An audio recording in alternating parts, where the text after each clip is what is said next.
87.2 miles an hour.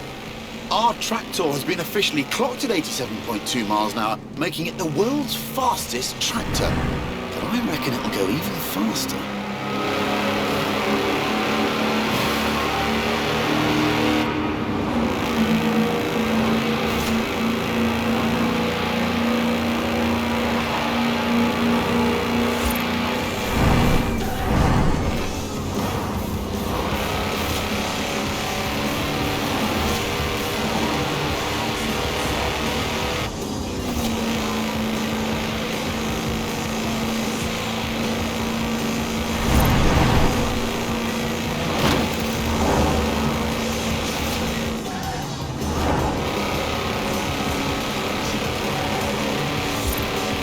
Steady on, Stig. Those are 54-inch mud tyres, remember? They get a bit squishy through the corners. Nobody needs to get the harvest in that quickly.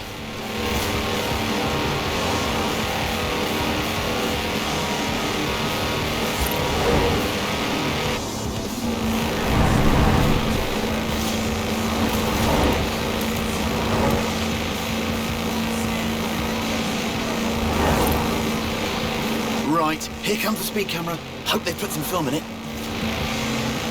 Wow! Have you ever seen anything like it? That's a new tractor speed record and some impressively fast farming.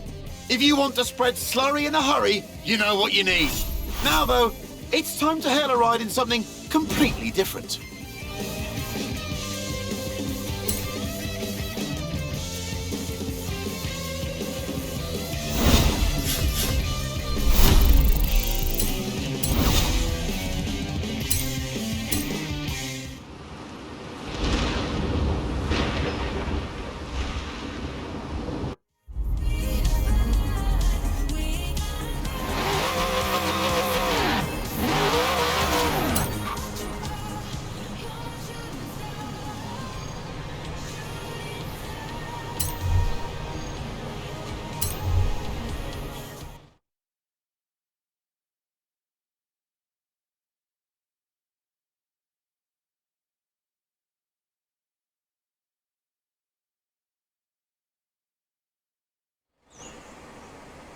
I called a cab earlier. Local company, Aisha's Taxis. Excellent service. Got me here in no time. Unsurprising, really. I mean, look at what turned up. Hands down the quickest cab I've ever been in. Which got me thinking, how fast could this thing actually go? So I had a word with Aisha. Asked if we could borrow her cab for a trip to the seaside. To Bamborough Beach, in fact, where we could stretch the taxi's legs a bit. Although, I might have forgotten to tell her who'd be driving. You've guessed it, the cabbie who'll always get you to your destination very early, but probably won't be anywhere near where you asked to go. The acceleration is brutal. Hope that meter charges by the minute. This could be a cheap ride. Just goes to show you can slide almost anything if you know how, even a taxi.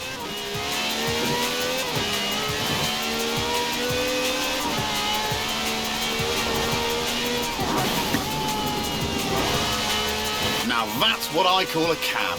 No clattery diesel engine here. This is a V12 with over 750 horsepower, plus bucket seats. Beaded bucket seats, presumably.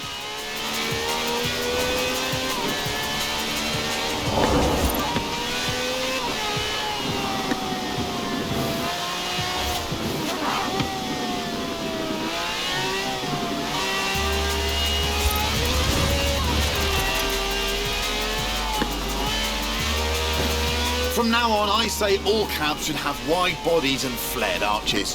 Think about it. More stability, more speed, more downforce, more room for your terrified passengers.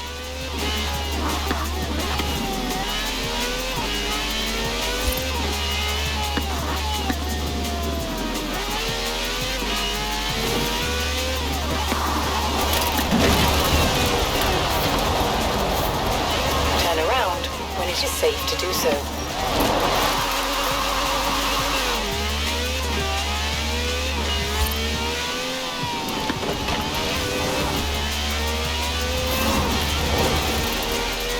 In 400 meters, turn right.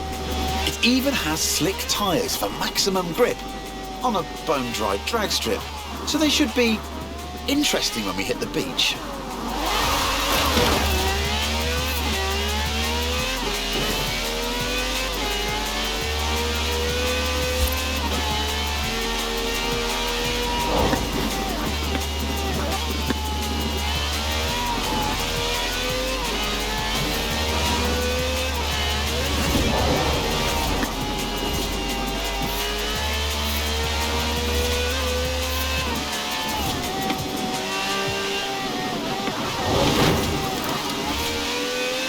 In 400 meters, turn left. Turn left.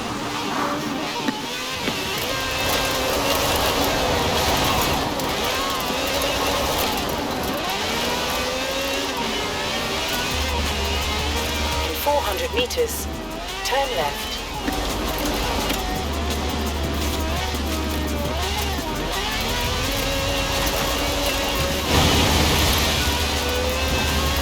Turn left. In 400 meters, turn right.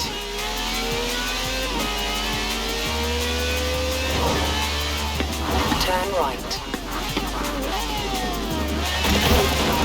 Turn left.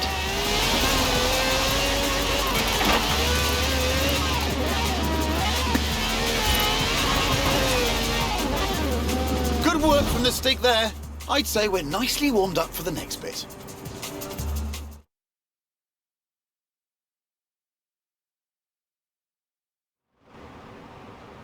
So here we are then. In the old days, daredevils used smooth, sandy beaches like this to see how fast their cars could go. Many early land speed records were set on beaches. Miles of space, nothing to hit. Sounds easy, right?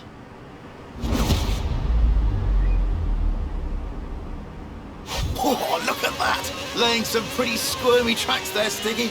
That's what happens with 750 horsepower on sand. But that's the challenge here. Go as fast as possible all the way to the top of the beach. The thing is, there's something I haven't told the Stig.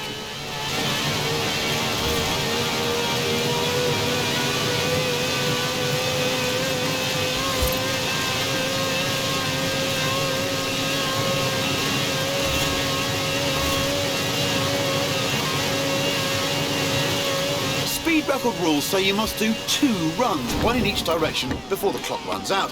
Which means, Stiggy, pulling off the world's swiftest U-turn, which of course is when the handbrake comes in handy.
Yes, I know this is all very good fun, but we really need to nail this bit.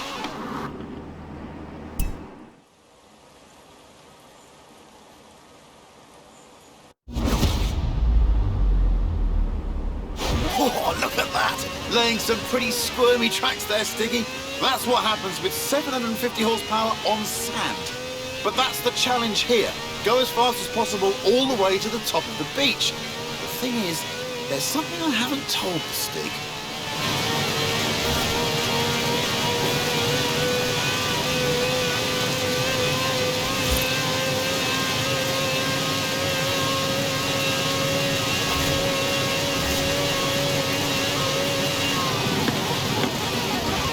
speed record rules say you must do 2 runs, 1 in each direction, before the clock runs out, which means, Stiggy, pulling off the world's swiftest U-turn, which of course is when the handbrake comes in handy.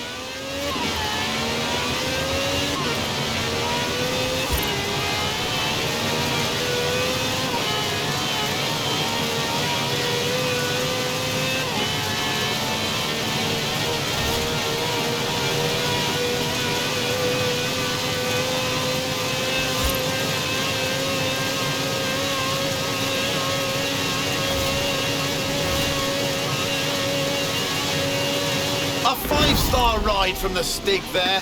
Minicab, maximum speed. Next time I need a ride to the airport, I know who I'm calling. And all of this off-road action has given me an idea.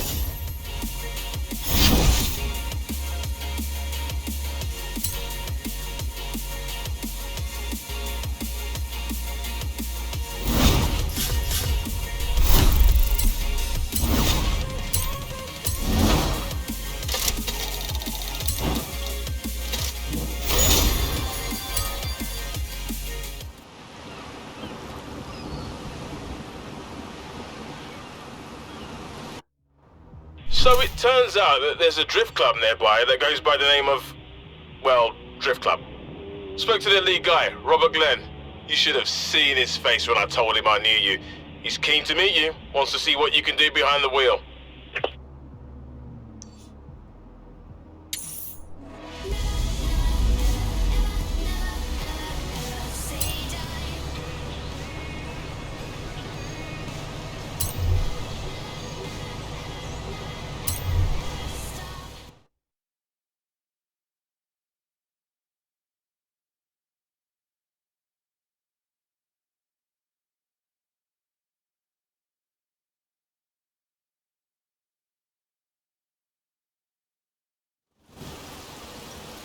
This is Project EAT. That's EAT for E-Class All-Terrain. It's a modified Merc built by the Top Gear magazine team for finding bears in the woods.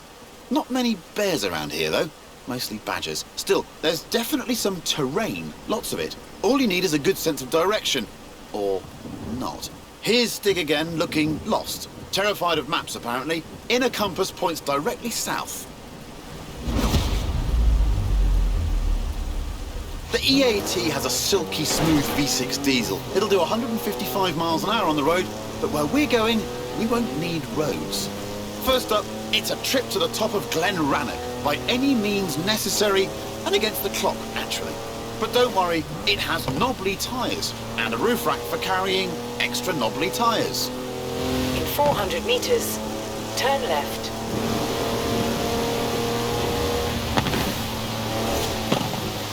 Turn left.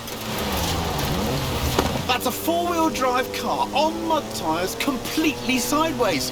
You'd do well in rallying with skills like that. Top draw drifting, I reckon.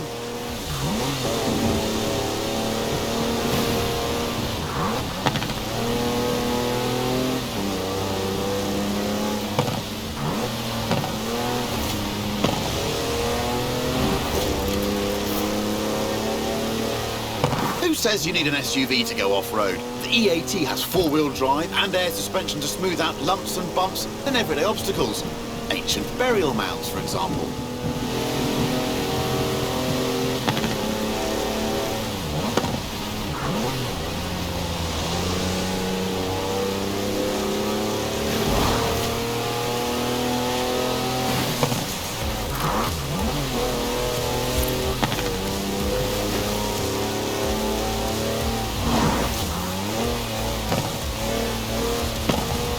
In 400 meters, turn sharp left.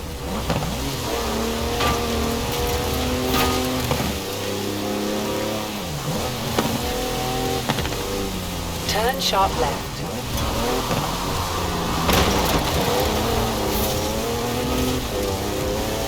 In 200 meters, turn right. Turn right. In 200 meters, turn left. Turn left.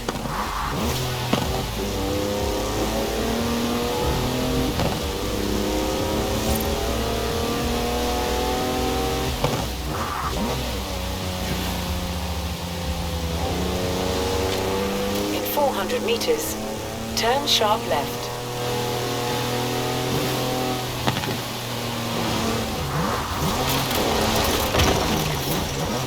Turn sharp left. It also has 340 horsepower, more torque than a cruise ship, and gets to 60 miles an hour in just over 5 seconds. Turn right.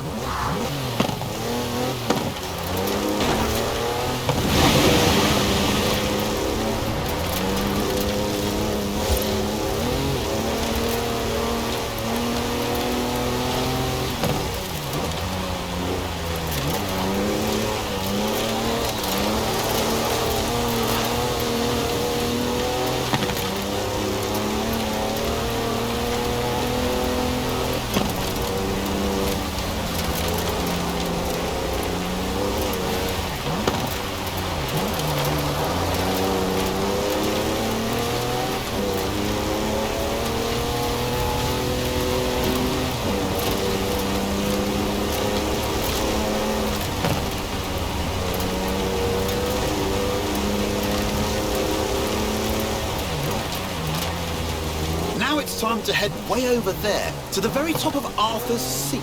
But first, what goes up must come down.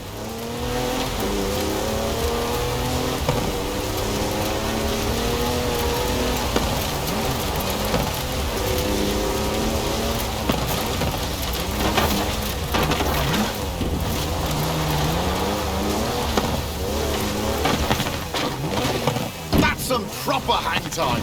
Actual air suspension. Well, it is a Mercedes wagon, so it's tough. And if you really want to smash stuff up, there's even a pickaxe in the back.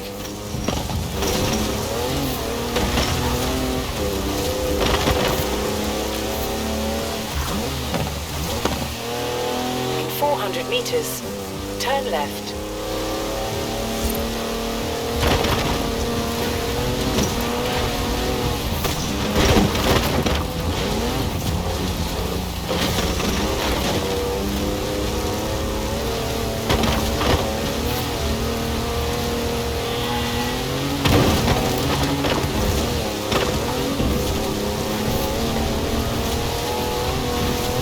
In 200 meters, turn left.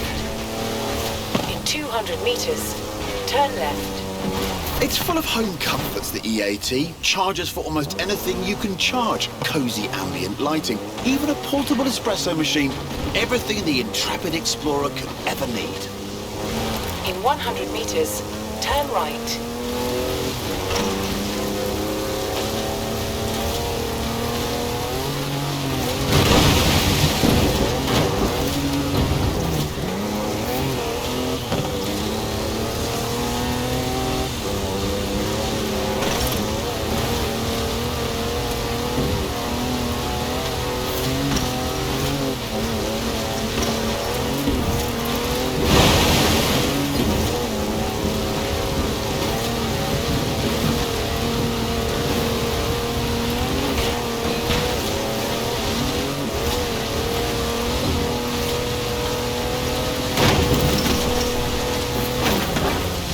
In 400 meters, turn right.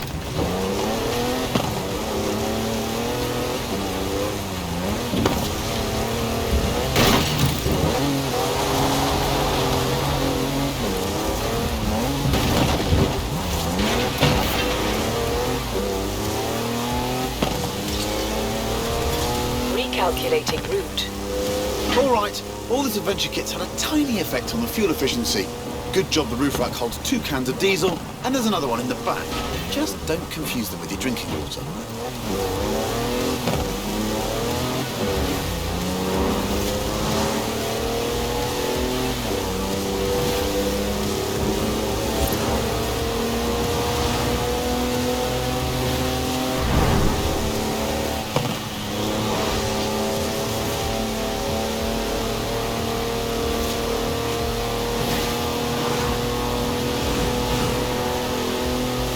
Whoops! Happens to the best of us. One more go should do it.